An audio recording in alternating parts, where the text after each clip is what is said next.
অনেক কথাই আমার ভিতরটাকে ভেঙে চুরমার করে দেয়। তবু এমন ভান করি যেন কোনো ব্যথাই আমি পাইনি। পৃথিবীতে যত ধরনের কষ্ট আছে তার মধ্যে তীব্রতর কষ্ট হচ্ছে বলতে না পারার কষ্ট। শব্দ হয় না, রক্তপাত হয় না, কিন্তু ভিতরে জ্বলে পুড়ে ছারখার হয়ে যায়।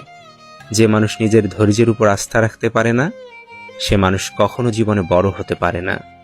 যার 10 জনের কাছে যাওয়ার স্বভাব সে কি করে বুঝবে একজনের অভাব? তোমার পায়ে যদি জুতা নাও থাকে কিন্তু হাতে বই যেন অবশ্যই থাকে। কারণ জুতো তোমায় কিছুটা পথ চলতে সাহায্য করবে, কিন্তু বই তোমায় তোমার জীবন গঠন করতে সাহায্য করবে। যদি তুমি আমার সবচেয়ে খারাপ অবস্থাতে আমাকে গ্রহণ করতে না পারো তাহলে আমার সবচেয়ে ভালো অবস্থাতে পাওয়ার অধিকারও তোমার নেই। ভালোবাসার কোনো সঠিক সংজ্ঞা হয় না। যে ভালোবাসাকে যেভাবে দেখবে তার কাছে ভালোবাসা সেই রূপ নেবে। ঠিক যেমন জল যে পাত্রে রাখা হয় সেই পাত্রের আকার ধারণ করে।